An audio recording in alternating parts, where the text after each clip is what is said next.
புரோட்டீனுங்கிறது gym body build பண்றதுக்கு மட்டும் இல்லைங்க, பேபிக்கு புரோட்டீன் பவுடர் கொடுக்கணுமா?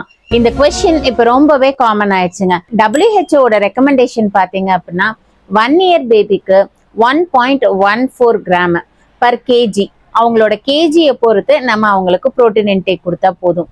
அதே மாதிரி 2 இயர் பேபிக்கு 0.95 கிராம் பர் கேஜி. 3 இயர்ஸ்ல இருந்து 10 இயர்ஸ் வரைக்கும் இருக்க கிட்டுக்கு பாத்தீங்கன்னா 0.91ல இருந்து 0.95 பர் கிராம் பர் கேஜிக்கு டிஃபர் ஆகுதுங்க. ஸோ உங்க குழந்தைங்க என்ன வெயிட்ல இருக்காங்க அப்படிங்கிறத பேஸ் பண்ணி அவங்களுக்கு நீங்க புரோட்டீன் கொடுத்தா போதும்.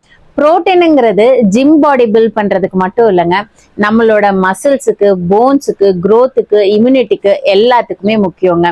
புரோட்டீன் பவுடரை கொடுக்கறத விட நேச்சுரலான புரோட்டீனை கொடுங்க.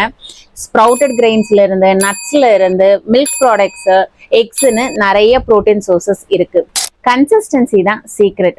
மோர் புரோட்டீன் இல்லைங்க, ரைட்டான புரோட்டீன் தான் முக்கியம்.